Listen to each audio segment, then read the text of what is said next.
What's up, everyone? Welcome to the Power Play with CJ. I just want to focus in on the Arizona Coyotes season preview for the 2016-2017 season.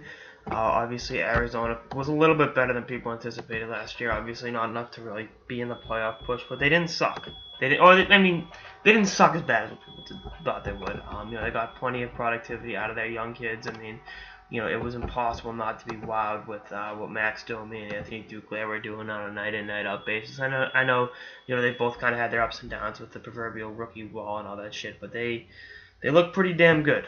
And, I think they're both going to take some steps forward in year two. And I'm excited to see, how the other young pieces kind of fill in, around them. I'm a huge Christian Dvorak fan. I think Dylan Strome is going to be one of the better NHL centers, in the next few years. I think his game is suited for the show, and when you look at the Western Conference, you need a big two-way center, and having a guy like that with that kind of offensive productivity and that kind of just amazing two-way acumen, something you're gonna go for every single day, and we'll see. I think he's locked to make the opening night roster, and we'll see what kind of productivity there is in year one. But I think with Strome and Dvorak, you get the foundations of some really good, more young players jumping into the mix. So that forward core, obviously Shane Doan's back. He's going to be 40 by the time the season opens up. But even last year he was their third leading scorer of 47 points. So he can still play, he can still contribute. We're not putting him out to pasture just yet. So we'll see if he's able to continue it and age gracefully, a la Jaromir Jagr. And I see no reason why he shouldn't keep himself in great shape. He's really got a passion for the game and a passion for this organization. So we'll see. If there's still the continued productivity from Donor. Other forwards to Sean. Radim Vrbata's back. I called that. I saw that coming from a mile away. I thought that was going to be a union that materialized itself, and after a rough year in Vancouver, let's see if his third return to the desert. This is his third to go around with the Coyotes. Is as productive as the last couple. Going a step further, Martin Hanzal's an unrestricted free agent next year. That's going to be kind of a situation that hangs over the team throughout most of the season. Will he re-sign? Will they trade him? They won't let him walk as a free agent. So, there's going to be some stuff to keep an eye on. But I think ultimately he gets traded because they've got so many great young centers coming up. The aforementioned Dvorak and Strome. That he becomes an expendable asset. You can ship him off and get some more young players, young pieces to continue to build, which should be a pretty special team in the desert. So again, you got Domi and Duclair as going into their second year. Dvorak and Strome will be making their NHL debuts. Shane Doan's going into his 40s. Radim Vrbata's back, and Tobias Ryder's still unsigned. We'll see what happens with him. It's definitely an intriguing situation.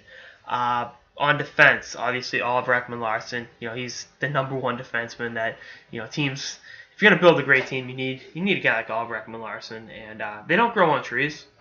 Sorry to burst your bubble, people, but there isn't an Oliver Ekman-Larsson tree that you can just pick them off. Which is unfortunate because I wish the Bruins had a guy like him. 55 points last year, 21 goals. He's again, a great all-around defenseman, has some size on defense, plays in all situations, does everything for your team. But the guys around him are, where we're going to talk about, because I don't know how much more I need to say about OEL. He's the truth.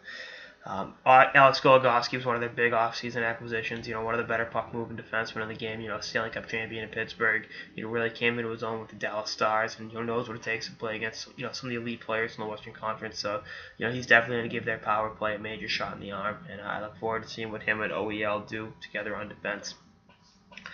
Connor Murphy was re-signed to a long-term extension this summer. They clearly feel confident in the kid. I mean, if he can put his injury woes behind him, he'll be a very effective, top 3 or 4 NHL defenseman for a long time. I like the kid's game, and I think he's going to continue to get better. And the longer, the more he's able to stay healthy, the more improvements we'll see in his game. Zvanek Mahalik, you got a veteran presence there. Same thing with Luke Shen. They signed Shen this summer. Kind of a body banger back there. Keep opponents honest. We'll see what kind of, what they get out of him over the course of the season. Then, the last spot, you got Klaus Dahlbeck, Michael Stone. Those two will be your 6 and 7. Anthony D'Angelo, they acquired from Tampa. I think he will definitely see some NHL time this season. Will he make the opening night roster?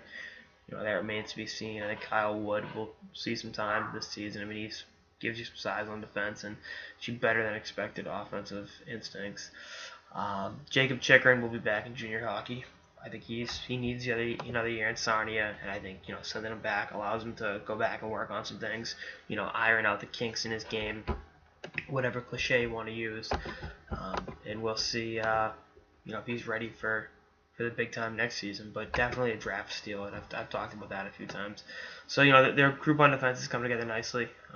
Again, it's headlined by Ekman Larsson, but they've got so many other great players there great young players that I think are starting to come into their own. That their blue line will be able to complement their skilled forward core.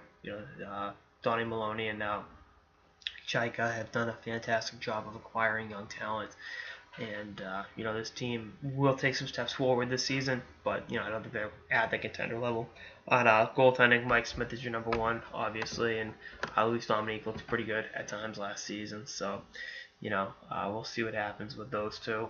They don't have a number 1 goalie in the organization, so we'll see, coming up, a number 1 goalie prospect, so we'll see if they're able to, how far they're able to ride their guys in the next few years. So again, just another situation to keep an eye on, and we'll see how it all shakes itself up the next few years. But Arizona is on the up and up. They're heading in the right direction, and we'll see how many steps forward they take this season.